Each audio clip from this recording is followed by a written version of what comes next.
J'affirme sans l'ombre d'un doute que l'Union soviétique s'intéresse de près aux ovnis.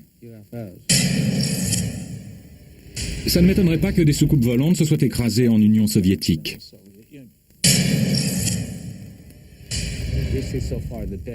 Jusqu'à présent, je n'ai pas vu de meilleure image d'un supposé crash d'ovni.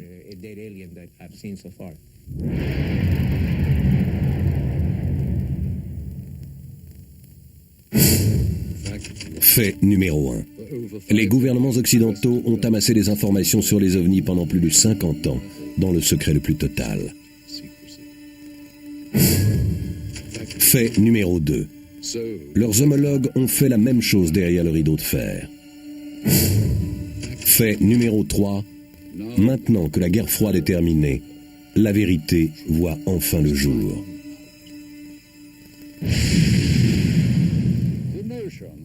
Il est fascinant d'imaginer que nous ayons pu avoir des visiteurs d'un autre monde.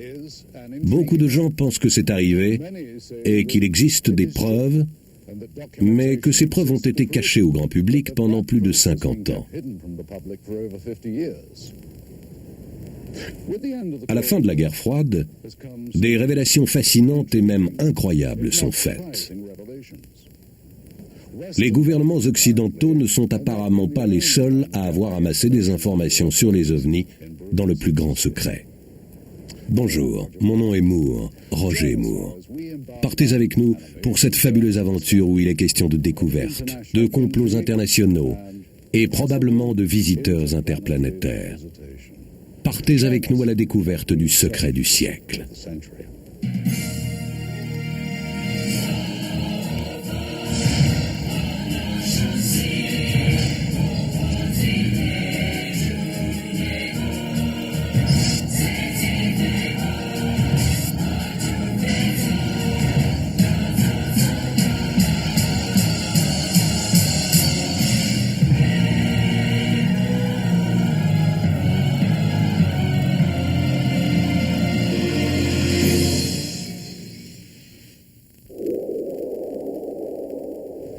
L'immensité de la Russie est écrasante, même pour les habitués des grands espaces américains.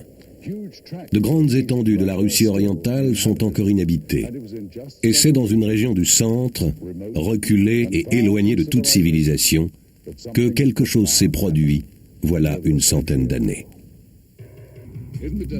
Dans la région désertique du centre de la Sibérie, en 1908, quelque chose est tombé du ciel et a explosé au flanc d'une colline de la Tunguska. Cet événement a suscité un mystère durable que les scientifiques n'ont toujours pas élucidé. Il y a eu d'autres cas connus de phénomènes ovnis, mais c'est l'affaire Roswell qui a bouleversé les rapports ovnis-gouvernement. Le chercheur Paul Stonehill a fait des recherches intensives sur les apparitions d'ovnis dans l'ex-Union soviétique. Les recherches les plus sérieuses ont été faites sous Staline, dans les années 40, quand il a eu vent de l'affaire Roswell.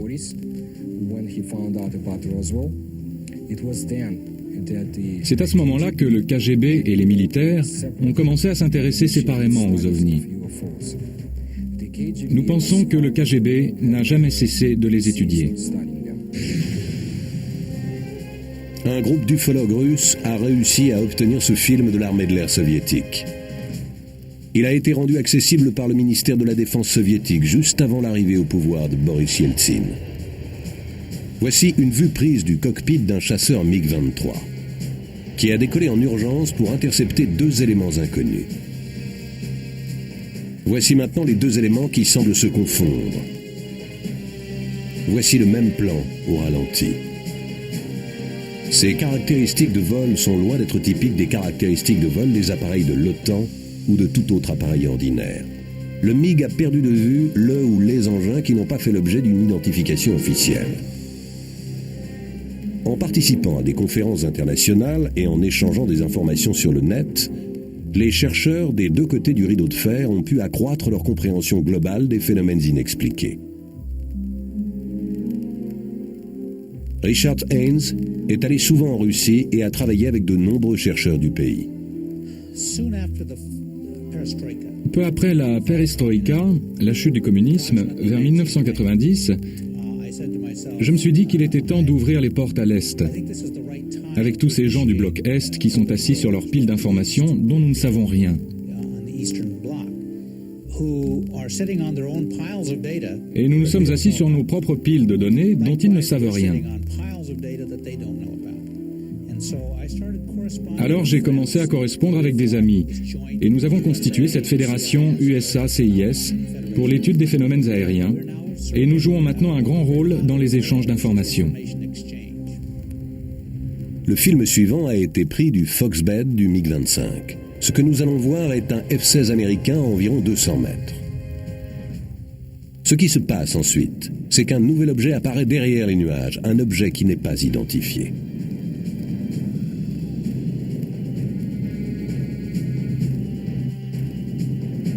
Voici à nouveau l'avion américain à la même altitude que le MiG, et voici l'objet qui surgit derrière le F-16, qui descend et entre dans la couche de nuages.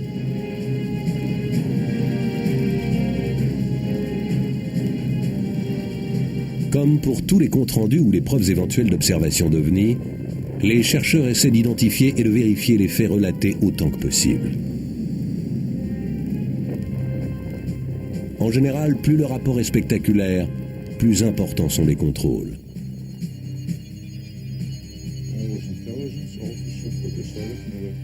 J'ai été officier des services secrets dans l'armée soviétique pendant plus de 30 ans. Mon fils est maintenant pilote dans l'armée de l'air russe. Je puis affirmer qu'à de nombreuses reprises, des chasseurs de l'armée ont intercepté ce que nous pensions être des appareils de l'OTAN, avant de nous apercevoir qu'il ne s'agissait pas d'appareils connus et qu'ils n'appartenaient à aucun pays de la Terre. On envoyait des avions dans leur espace aérien, ce n'est un secret pour personne. Et ils faisaient la même chose de leur côté. C'était une sorte de jeu, un test permanent pour voir jusqu'où irait l'autre. Sauf que quelquefois, il y en avait un qui se faisait descendre. Dans ce cas, ni les Soviétiques ni les Américains n'avaient la moindre idée de ce que pouvait être ce troisième objet. C'est impossible de l'identifier, même en l'agrandissant. Ça fait à peu près 5 ou 6 mètres de diamètre et ça ne vole pas du tout comme un avion normal.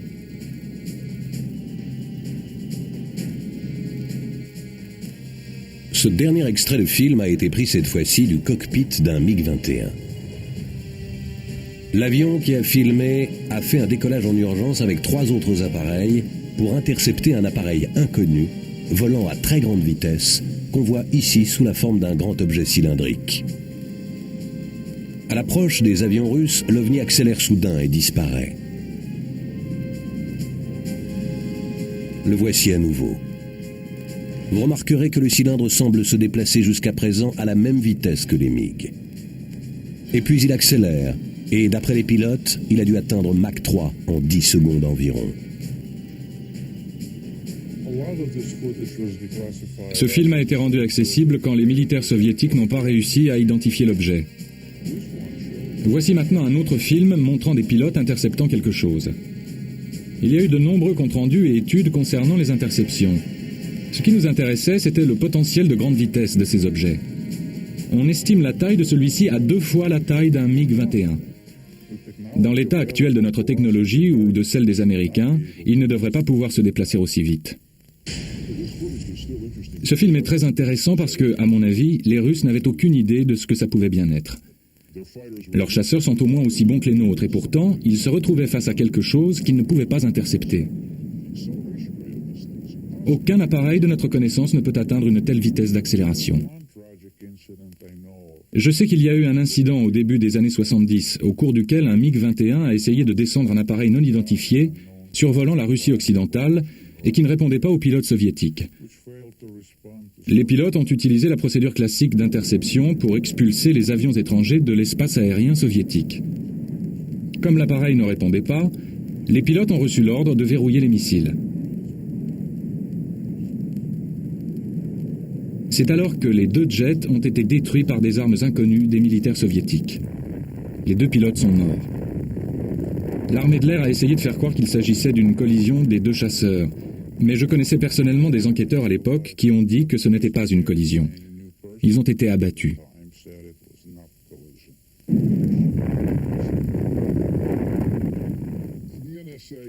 Les Américains ont capté une transmission radio. Les Russes avaient apparemment perdu des MiG-21 ou 23 qui essayaient d'intercepter un objet non identifié. Tout ce que je sais, c'est que ce n'était pas un des nôtres. Notre département a reçu plein d'histoires de ce genre, de militaires soviétiques et d'ovnis. L'une des histoires les plus captivantes a d'abord été rapportée par l'auteur russe Veniamin Vereshchagin dans un livre récent, Les ovnis en URSS. Il raconte le crash d'un engin extraterrestre et la récupération de cet engin par les autorités soviétiques vers la fin des années 60. Существует свидетельство тому, что осенью 1968 года En automne 1968, il y a eu plusieurs témoignages d'observation d'ovnis dans la région du Crittéran.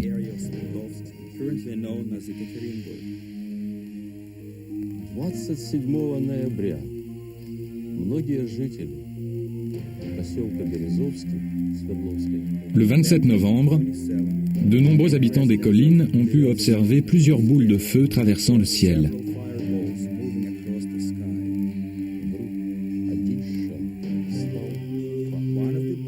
L'une des boules est descendue très rapidement et il y a eu ensuite le bruit d'une explosion. Через несколько дней после этого происшествия Les jours qui ont suivi, le journal de Sverdlovsk a publié un article expliquant que l'explosion, due à la négligence de quelques ouvriers, s'était produite dans la zone d'une unité d'ensilage.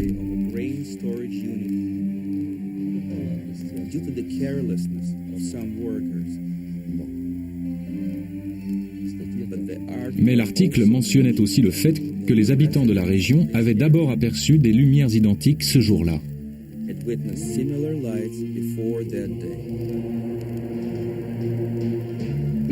Voici une copie du journal de Sverdlovsk, daté du 29 novembre 1968. En première page, un article titre « Bepeskovske rêve de ce qu'était l'avenir ». Il fait un compte-rendu autorisé de ce qu'aurait pu être le vrai crash. La traduction de la copie russe donne « 5 boules de lumière sont apparues à l'horizon et ont commencé à se déplacer en direction de la ville.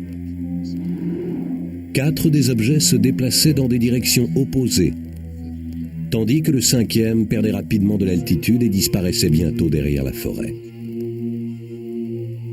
Quelques secondes après sa disparition, retentissait une explosion assourdissante. Et typique de la manière soviétique, le journal cite la version officielle. L'explosion a eu lieu dans l'unité d'ensilage numéro 27. L'explosion était due à la maladresse de l'un des employés qui avait mal appliqué un code de sécurité et qui a été poursuivi pour négligence. Il a été condamné à rembourser les pertes matérielles subies par l'État.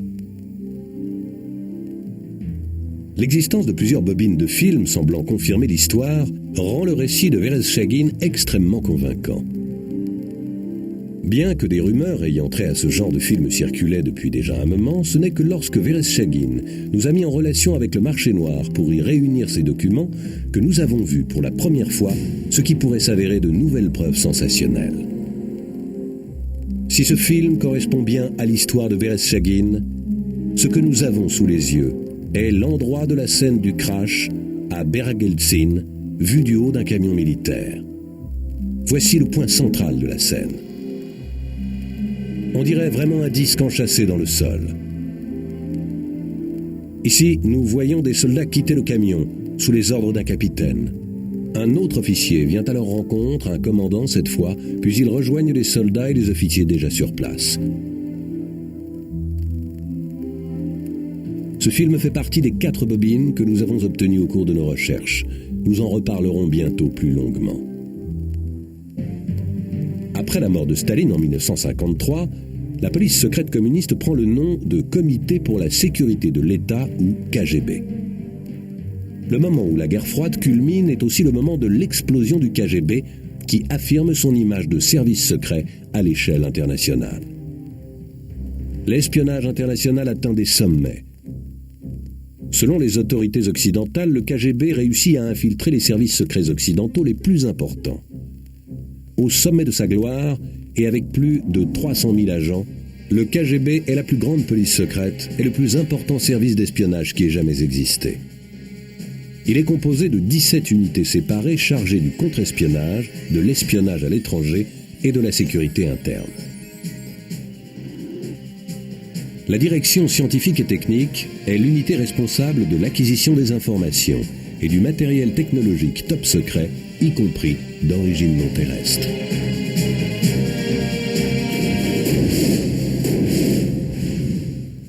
Ce genre d'activité intéressait très certainement les autorités militaires soviétiques. Certains officiers haut placés des forces armées russes ont-ils vraiment cru que les ovnis pouvaient s'avérer un atout militaire? Bien qu'on ait beaucoup spéculé sur la nature exacte de l'affaire Roswell et des êtres dont il était question, les preuves de telles rencontres restent pour le moins très floues. En 1997, les forces armées américaines émettent une suite au rapport Roswell, dont le sous-titre est « Affaire classée ». Ils expliquent les histoires d'extraterrestres par des mannequins utilisés dans des tests de crash. Nous étions donc à la fois excités et prudents en examinant ce film récemment récupéré en Russie. Cette bobine contient des images de ce qui semble être l'examen scientifique ou médical de parties du corps. Les individus que l'on voit semblent être des médecins légistes ufologues ou des chercheurs en biologie. Ils parlent russe. On les voit inspecter un spécimen. La personne dirigeant la procédure commente ses gestes et les mesures qui sont faites. Après quelques minutes, la caméra change d'angle.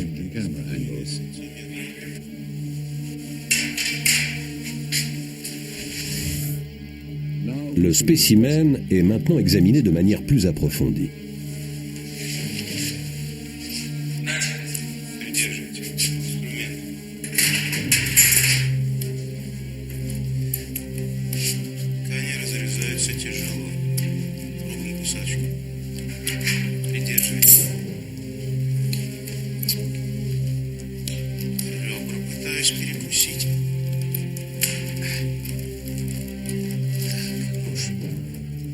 Les instruments taillent ce que le leader appelle constamment les tissus.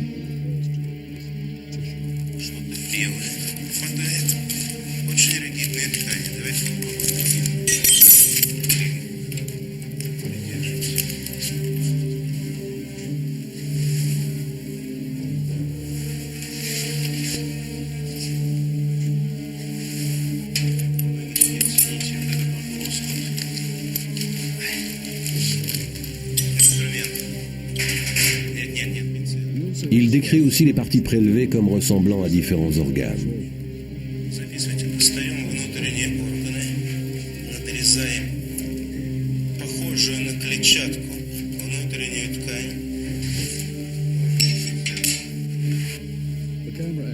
L'angle de la caméra change à nouveau. Et on voit alors les scientifiques posés face à la caméra, chacun exhibant des échantillons issus de la dissection. Si ce film est authentique, il expose l'une des plus grandes découvertes scientifiques de tous les temps. On se demande où ce film a été tourné et ce qu'il est advenu de ce spécimen. Si c'est réellement le film d'un examen scientifique authentique, que sont devenus les résultats? Qu'est-ce que les soviétiques ont appris et qu'ont-ils fait de ce savoir? Les agents du KGB avaient-ils de bonnes raisons de garder le secret pendant tant d'années? Il y a plus de questions que de réponses. Il y a eu un nombre considérable d'observations d'OVNI en Russie. On en a expliqué certaines, restent les autres. Les événements les plus connus sont les incidents de Delnagorsk et de la Tunguska. Nombre d'ufologues estiment que Delnagorsk est le cas le plus intéressant en Russie en termes de matériaux provenant d'un crash. Antonio Uneus partage leur avis. C'est le crash sur lequel on a le plus d'informations puisqu'on a des fragments. Ils ont été analysés. Il s'agissait d'une petite sonde. Ce n'était pas bien gros, mais il y a vraiment quelque chose qui s'est écrasé sur une colline de Delnagorsk en janvier 1986. Les témoins ont décrit une sphère de lumière traversant comme une flèche la région au nord de Vladivostok. Les enquêteurs ont récupéré plus tard des matériaux dont des boules de plomb et de fer, des débris de verre et un filet de mailles serré, tous objets testés et réputés hautement magnétiques. Le dirigeant de l'équipe de recherche a conclu que l'objet de Delnagorsk était très probablement une sonde spatiale artificielle d'origine extraterrestre. On appelle quelquefois l'observation faite à Tunguska, qui est l'incident russe le plus connu, le Roswell russe.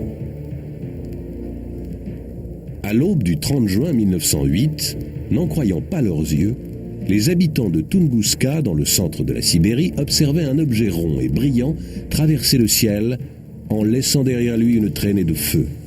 L'objet s'écrasait dans une forêt de sapins éloignée, explosant en un jaillissement de flammes brillantes.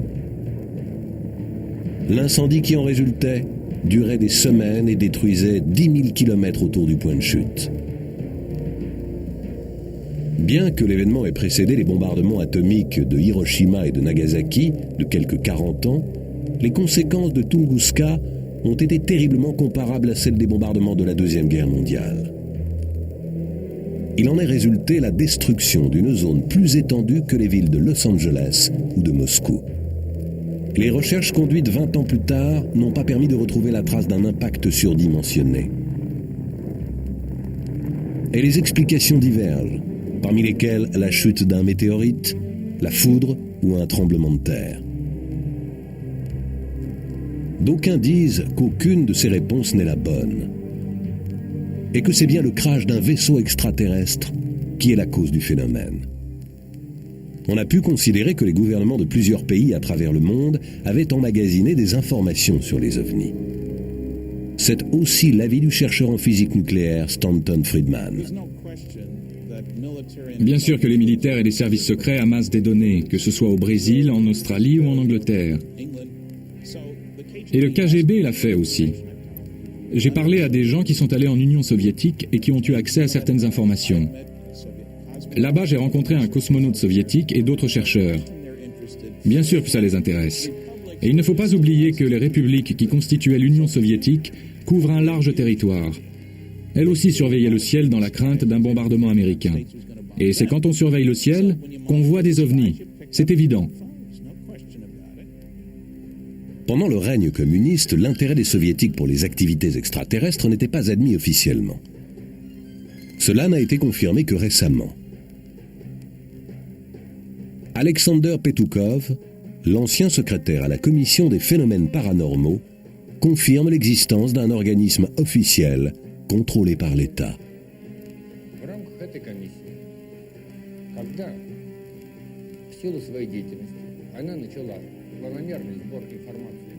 Sous l'ère soviétique, nous avons commencé à rassembler des informations issues de la population et nous avons reçu plus de 15 000 comptes rendus.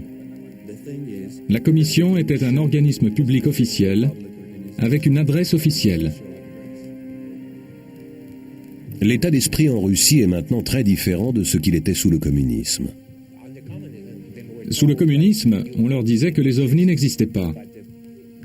Mais justement parce qu'on leur disait qu'ils n'existaient pas, ils croyaient aux ovnis. Parce que le gouvernement disait aussi qu'il n'y avait pas de crime en Russie, qu'il n'y avait pas d'accident. Tout était censuré pour donner une belle image. Mais les gens n'en pensaient pas moins.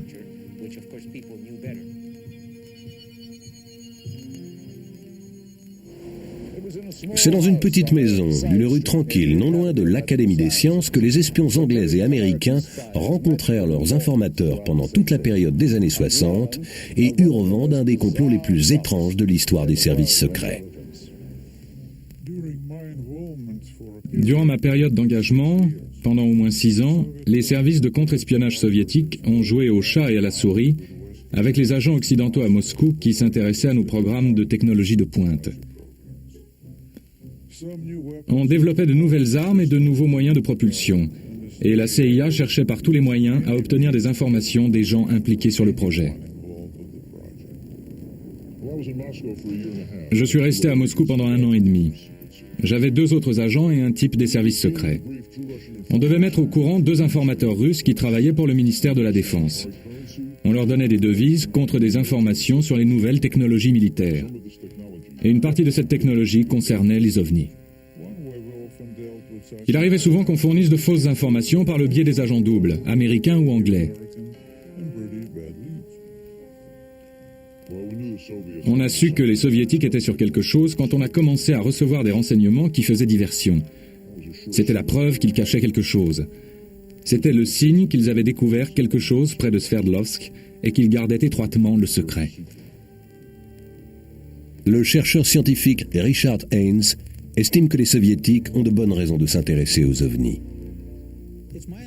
D'après ce que je sais, les militaires soviétiques se sont intéressés au phénomène ovni depuis de nombreuses années. Pour la bonne raison que leurs contrôleurs aériens, leurs radars et leurs pilotes militaires avaient signalé des choses, tout comme les nôtres d'ailleurs, et qu'ils ne trouvaient aucune explication.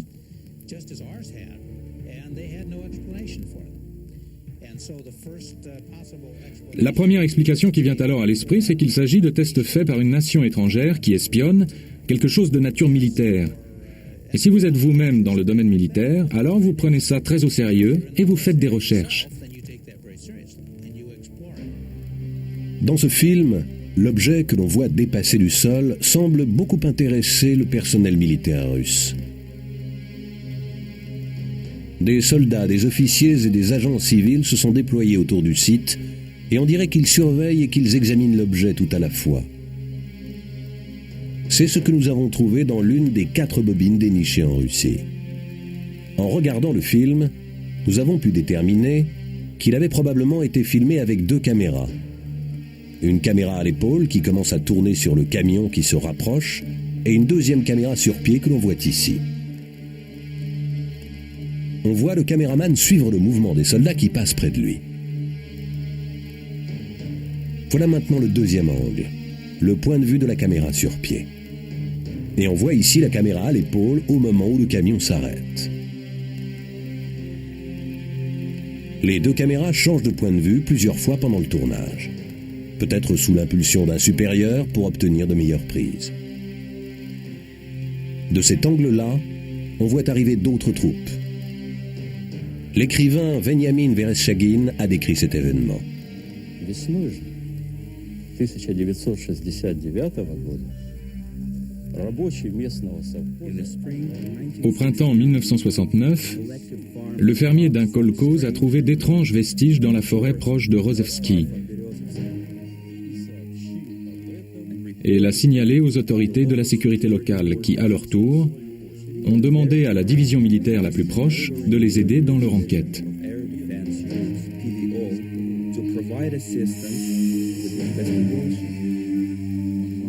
En mars 1969, 2 officiers du KGB ont inspecté la zone de la découverte et l'ont bouclée. События приняли более такой масштабный характер. По просьбе КГБ À la demande du KGB, une unité de l'armée soviétique a été envoyée sur place. и в результате уже очень тщательных обследований были найдены Après une inspection minutieuse de l'endroit, ils ont trouvé les débris d'un objet en forme de disque, partiellement enfoncé dans le sol. Поначалу органы безопасности предполагали, Le KGB a d'abord cru qu'il s'agissait des débris d'un avion espion américain ou d'un vaisseau soviétique. L'intérêt des Russes pour cet objet ne surprend guère George Filer, un officier des services secrets de l'armée de l'air à la retraite, qui était en garnison à Langley.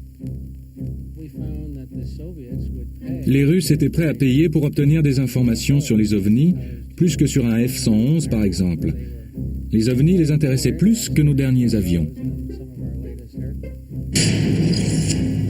Voici un homme, probablement un agent haut placé du KGB, ordonnant au caméraman de filmer le disque. 360 mètres de pellicule ont été utilisés sur ce seul site. Il est possible que le film ait été plus long, mais c'est tout ce que nous avons pu nous procurer. Ni l'intérieur du disque, ni son enlèvement ne sont filmés. De cet angle, on voit bien la caméra à l'épaule en train de filmer derrière ou à l'intérieur du disque. Mais ce film, s'il a vraiment été tourné, n'était pas dans les boîtes que nous avons récupérées et se trouve peut-être encore dans la nature. On peut se demander comment l'objet est arrivé ici. Nous avons reproduit sur ordinateur une version virtuelle supposée du crash, d'après les informations contenues dans le livre de Vereshchagin et dans ce film.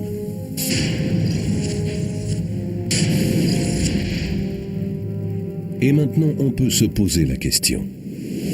D'où venait cet objet? Comment s'est-il écrasé ici?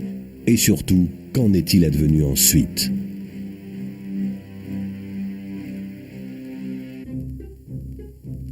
Nous avons demandé à l'ufologue Stanton Friedman de visionner ce film et de nous donner son opinion. Des soucoupes volantes ont très bien pu s'écraser en Union soviétique. Et peut-être l'ont-ils vu au radar, ou est-ce que je sais, avec des satellites. On avait des satellites à cette époque. Eux aussi. Ou alors, quelqu'un du coin l'a signalé. Ce qui pose problème, c'est que la présence de troupes militaires et celle d'un caméraman ne veut pas dire forcément que c'est une soucoupe volante. Il faut être prudent avant de tirer des conclusions. Je pense que ça vaut le coup d'enquêter sérieusement sur ce film, mais ça coûte très cher. Il y a des spécialistes pour ça, pour voir si les uniformes correspondent bien à l'époque du tournage, si le film a vraiment été tourné en Union soviétique.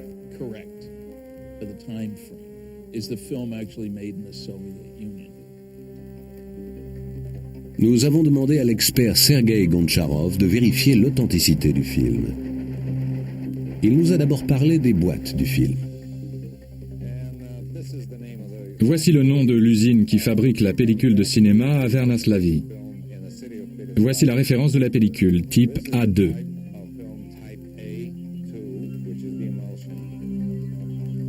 Après l'examen des boîtes, Sergei a estimé qu'elles étaient authentiques et correspondaient à la période et à la région dont elles étaient censées venir. Maintenant que nous avons vu les boîtes, il faut voir s'il n'y a pas d'indication sur la pellicule elle-même. Bon, au tout début du film, il y a le mot russe « Madjawa », le commencement, le début.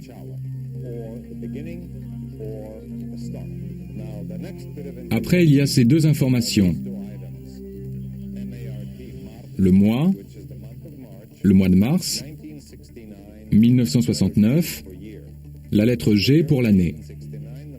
Mois de mars 1969, d'accord. Ensuite, nous avons encore deux informations. Plunka, numéro 267, ce qui veut dire en russe émulsion ou pellicule. Ça pourrait désigner la bobine ou la pellicule ou le lot. Et bien sûr le numéro. Ensuite, c'est marqué top secret, le logo des archives du KGB et les mots archives du KGB. Puis Sergei Goncharov a comparé les informations de la pellicule avec celles des boîtes. Comme vous pouvez le voir, sur le bord du négatif, tout ce qu'il y a écrit ici veut dire bobine de sécurité. Et ce que nous avons là qui veut dire type A2.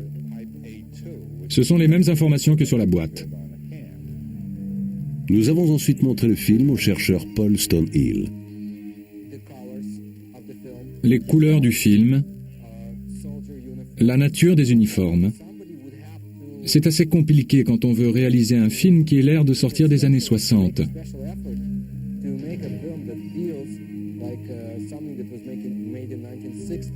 J'ai vu pas mal de films tournés dans les années 60, et celui-là en a pratiquement toutes les caractéristiques. Ce n'est pas un film des années 80, ni 90. L'officier du KGB qui examine les choses a l'air authentique. Je suis convaincu que ce film n'a pas été tourné pour tromper les gens.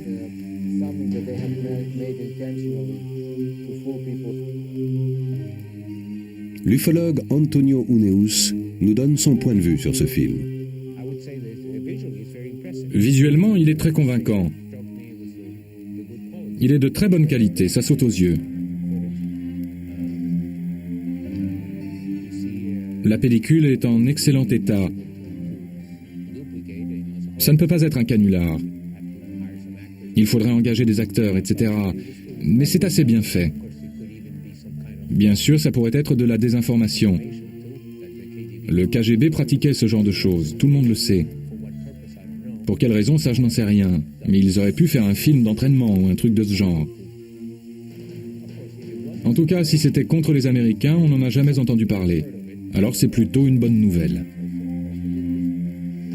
Antonio Leus a été intrigué et frappé par le film, tout en pensant qu'il nécessitait une enquête plus approfondie. Eh bien, si ce film est authentique, et je n'ai pas les éléments pour en juger, c'est de loin le meilleur film que j'ai vu sur un crash d'OVNI supposé ou un extraterrestre mort. Voici l'avis du docteur Annette Ryan de l'Institut de pathologie de l'armée sur le film de l'autopsie. La première chose qui m'a frappée, c'est la façon dont les docteurs sont habillés. Ils portent des blouses de laboratoire immaculées et je les aurais plutôt vus avec des blouses de chirurgiens ou même des tabliers de boucher. À moins qu'ils ne sachent qu'ils sont filmés et qu'ils aient voulu se faire beau.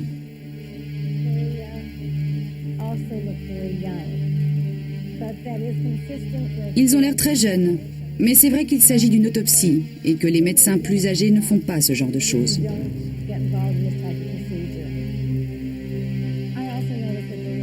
Ils portent des gants en caoutchouc, mais aucune autre protection. Ils n'ont pas de lunettes protectrices, pas de masque et encore moins de combinaison. Ils ne se préoccupent apparemment pas d'une contamination éventuelle. C'est typique de la médecine soviétique. Quand on pense à Tchernobyl, souvenez-vous qu'il y avait des insuffisances terribles au niveau de la protection. Ça n'arriverait jamais aux États-Unis. Ce serait impossible. Le docteur Ryan commente maintenant quelques-unes des procédures médicales. Alors ici, ils utilisent des ciseaux de dissection pour ouvrir le sternum. Jusque-là, tout est normal. Ils utilisent l'instrument adéquat. La façon dont ils se servent des instruments est correcte, ce qui me fait dire qu'ils savent ce qu'ils font. Ils appartiennent très vraisemblablement au corps médical russe. Maintenant, si on observe cette procédure qui se répète plusieurs fois tout au long de ce film, ils enlèvent des parties du corps. Un des docteurs le décrit comme un organe ou quelque chose qui ressemble à un organe. Ensuite, un autre en prélève un échantillon qui est placé dans un bocal pour être analysé plus tard. Mais une fois encore, c'est exactement ce qui se pratique pour une autopsie ou pour des recherches scientifiques. Par exemple, quand on découvre une nouvelle espèce, on prend des échantillons pour les examiner au microscope ou faire des analyses chimiques. Le médecin qui dirige les opérations parle d'une structure qui ressemblerait à des côtes.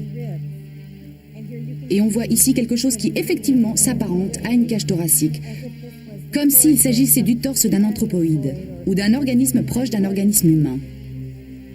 Le docteur Ryan n'a pas pu identifier le sujet de l'autopsie, mais elle estime que les techniques utilisées sont conformes à celles pratiquées en Union soviétique à la fin des années 60. Nous avons peu d'informations sur le spécimen étudié ici, en dehors des descriptions des médecins et du nom de code du KGB, Sverdlovsk Midget, le nain de Sverdlovsk. On se demande quelle serait l'apparence de cet être s'il avait été retrouvé entier. Des techniciens ont reconstitué sur ordinateur une image en 3 dimensions à partir des images du film et de données scannées. Avec un peu d'imagination et quelques notions de médecine légale, nous avons recréé l'être d'une autre planète qui s'est peut-être retrouvée aux mains des soviétiques.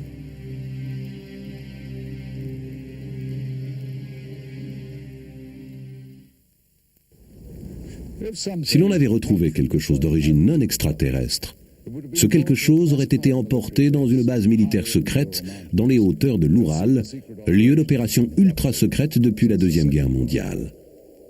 Ce film étonnant montre des membres des forces armées soviétiques et probablement 2 agents du KGB inspectant et prenant possession d'une soucoupe volante écrasée au sol.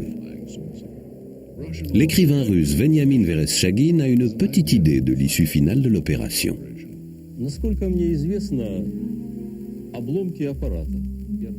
D'après ce que je sais, ce qui restait du vaisseau a été emporté à Madichi.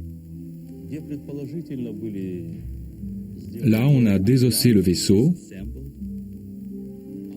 on l'a analysé, et effectuer un rétro-engineering. Неизвестно, что произошло с органическими остатками. Но я имею сведения о том, что они были перевезены в дальнейшем. Il paraît qu'il y a d'autres morceaux qui sont partis à Moscou. Je ne sais pas ce qui s'est passé ensuite. Son histoire est en partie confirmée par une personne qui dit avoir participé à l'opération en 1969. Nous avons retrouvé Pavel Klimchenkov, un ancien membre du KGB, qui vit en solitaire dans la région de Bryansk, dans le centre de la Russie. Il se souvient de la mystérieuse épave retrouvée à Baleysinsky. D'abord, tout le monde a cru qu'il s'agissait d'un nouvel engin fabriqué par les Américains ou les Anglais.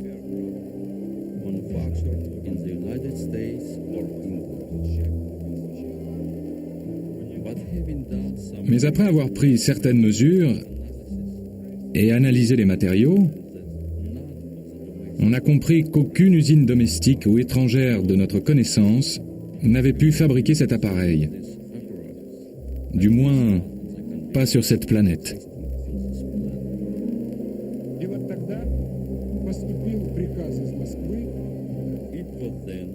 Quelqu'un est alors venu chercher les débris pour les transporter à une base près de Moscou.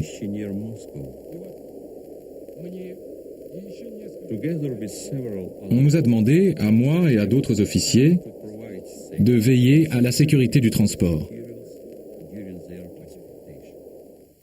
Dans l'espoir d'authentifier les preuves, nous avons demandé à plusieurs experts de regarder le film et d'examiner la pellicule. Nous avons aussi soigneusement étudié les documents en notre possession, documents qui ajoutaient à la crédibilité de ce qu'on nous avait déjà dit. Le document top secret du KGB faisant clairement état de l'opération Nain de Sverdlovsk et décrivant en détail l'opération de récupération était le plus parlant. Ce document mentionne le disque accidenté, les restes organiques et le tournage lui-même. Il y avait aussi un ordre secret du ministère de la Défense soviétique réclamant l'assistance de l'unité militaire 67 527. Nous avons cherché attentivement des preuves telles que les uniformes et les galons des soldats. Ces galons sont semblables aux galons portés par les compagnies de l'armée de l'air soviétique, comme l'unité 67 527. Ils portent tous des manteaux d'hiver, presque sans insigne, mais ça n'a rien d'étonnant. Il n'y a pas vraiment de signe d'identification sur les manteaux d'hiver. Ils font tous partie de la même unité. Les armes sont de type AK.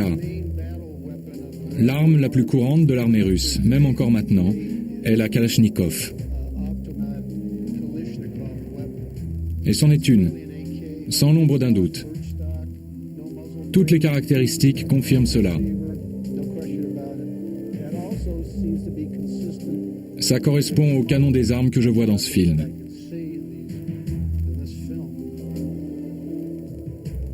Nous avons eu également entre les mains les notes des examens scientifiques effectués sur le spécimen organique. Et ces notes correspondent à la bande-son du film de la dissection. Tous ces éléments qui se recoupent rendent l'histoire de Vereshchagin à la fois encore plus séduisante et embarrassante. Les Russes ont-ils réellement récupéré un vaisseau extraterrestre voilà 30 ans ? Si des membres de l'armée soviétique ont eu connaissance d'un crash d'OVNI, qu'est-il advenu de ces gens ? Et pourquoi ne peut-on les retrouver aujourd'hui ? Au cours de notre enquête, nous avions décidé de ne négliger aucune piste, de nous attacher à la moindre information concernant l'incident appelé Opération Nain de Sverdlovsk. La mince piste de papier que nous avons reconstruite à partir de documents du gouvernement nous a finalement conduit au laboratoire de l'ancien Institut d'État de recherche scientifique en biologie. Nous voulions des traces écrites des individus décrits dans le film de la dissection et nous avons obtenu ces documents, 3 certificats de décès datés du 24 mars 69, moins d'une semaine après la dissection. La cause de la mort pour tous les trois, hémorragie cérébrale. Selon le docteur Ryan, les chances d'une telle coïncidence sont naturellement proches de zéro. L'ancien établissement d'État est maintenant un établissement privé d'enseignement appelé l'Institut médical de Moscou. Mais d'après les tables de travail en pierre et le carrelage caractéristique au sol, ce sont les mêmes locaux que dans le film. La différence réside dans le fait que des leçons d'anatomie routinières ont remplacé certaines procédures expérimentales uniques. Les travaux secrets ont laissé la place à une entreprise éducative administrée au grand jour. Mais nous avons quand même trouvé dans les sous-sols du bâtiment quelques reliquats de ce passé, qui rappellent le temps où les pratiques n'étaient pas ouvertes au public. Sur quoi les soviétiques faisaient-ils des expériences ces dernières décennies à l'Institut de recherche biologique? Nous n'avons pas encore la réponse à cette question.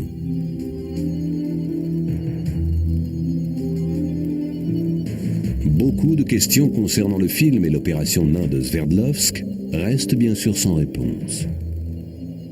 Toute découverte extraordinaire, comme le film présumé d'un crash d'OVNI, ou celui de scientifiques semblant examiner les restes d'une forme de vie extraterrestre, exige une enquête plus poussée.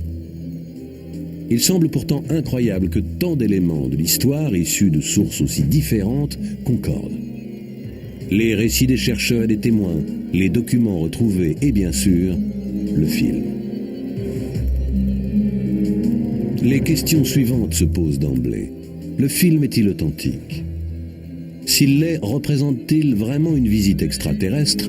Ou ce film faisait-il plutôt partie, comme il a été dit, d'une campagne de désinformation pendant la guerre froide? Ou alors, il peut s'agir encore du tournage d'un simple entraînement militaire.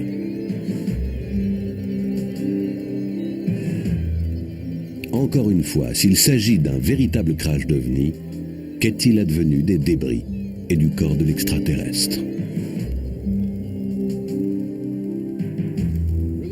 Après tout ce que nous venons de voir, la grande question semble être: quelle est la signification de ces découvertes extrêmement importantes et connaîtrons-nous un jour le fin mot de l'histoire? Nous espérons que vous avez aimé ce voyage en Russie et que vous avez maintenant quelques éclaircissements sur ce qui promet d'être une source intarissable de mystères et de polémiques. Merci d'être resté avec nous. Roger Moore, de la Place Rouge.